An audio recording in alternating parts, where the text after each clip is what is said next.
What is up, guys? Welcome to today's video. In today's video, we will be talking about Back in Action, the film that stars Jamie Foxx and Cameron Diaz as she is making her return to the big and or small screen. She is making her return to Hollywood to, give us some entertainment. And guys, when I say she delivered, she really did deliver.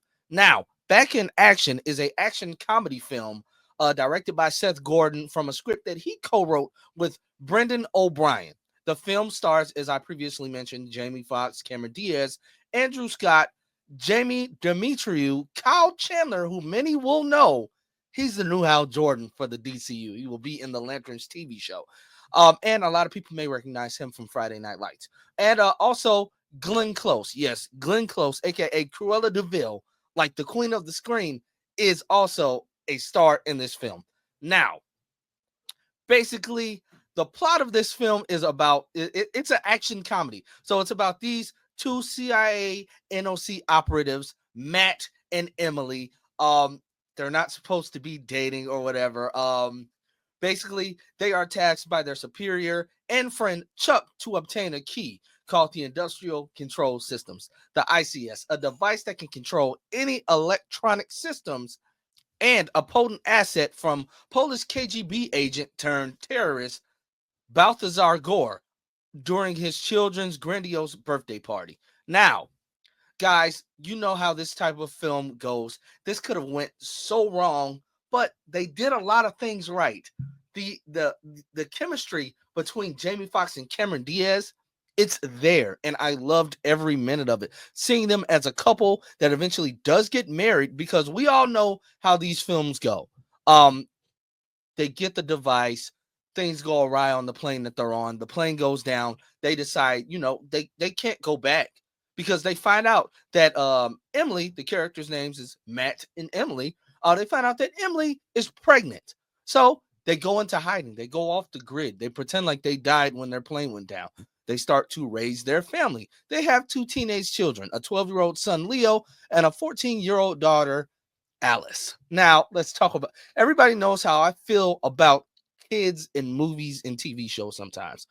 They can be written to act like brats, and honestly, these two kids were, but rightfully so. You may ask, Geek Drums, Lance, why do you think that? Because their parents had lied to them their entire life, partially to keep them, to keep them safe. They don't want them to spill any words, but they have to stay in hiding. And you know how these types of things go. Daughter sneaks out, goes to a party. They go get her because one, she's underage at an adult party in a club. These dude bros start a fight. And the inner spy, the taekwondo, their martial arts training comes out. They wipe the floor with these dude bros, like seriously. And first of all, Emily's the one that started it, and you get the little corny commentary, the corny jokes between everybody.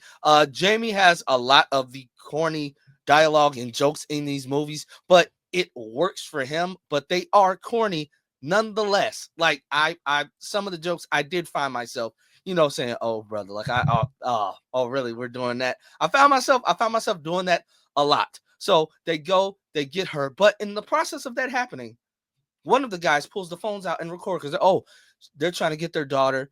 The guys don't want to let them go. They start calling her a Karen, all this other stuff. They have the phone out, and in that instance, I said, yeah, this is gonna go bad. This is gonna go so bad for them. And lo and behold, it does. But the plot of this film, the plot, I would have to give the plot a 5 out of 10 because while I did enjoy the movie, it's predictable. I'm sad to say it's very, very predictable. Plot wise, I'll give it a 5 out of 10. It's half and half for me. But the movie all together, I'll give it a 7.5 out of 10. Honestly, I feel like that's fair. The character interactions, they are great for what they are.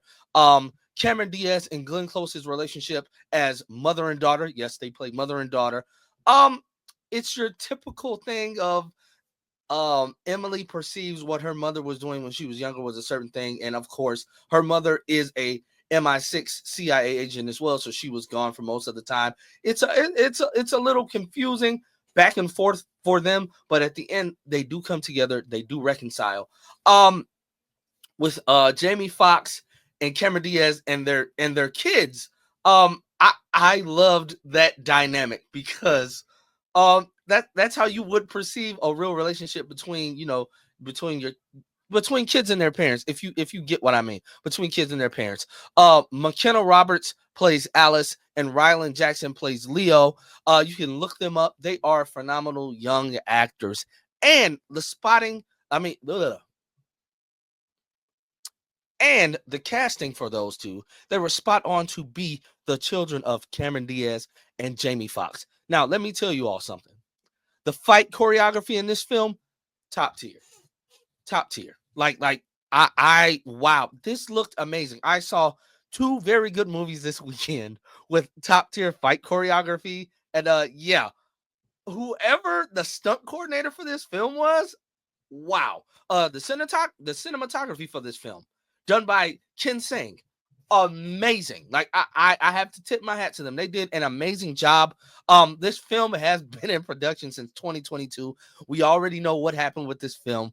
Around March of 2023 is when Jamie did have his incident after filming these scenes. So a lot of this movie you can tell was finished with a stunt double, but again, they don't film movies in chronological order. They film them out of order. If nobody knew that, yes, they film movies and TV shows out of order. So yes, you can tell when a stunt double was there.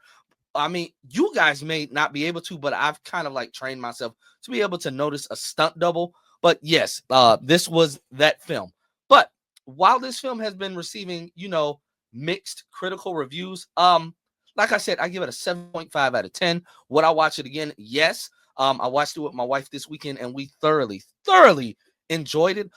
Seeing Cameron Diaz and Jamie Foxx reunite on the big screen after seeing them together in Annie, which was all the way in 2014. Cameron Diaz has not been in a film, you know, small screen or big screen or television show since 2014. So this movie had to be special. This script had to be special to get her to come out of retirement. And honestly, I am very glad that she did.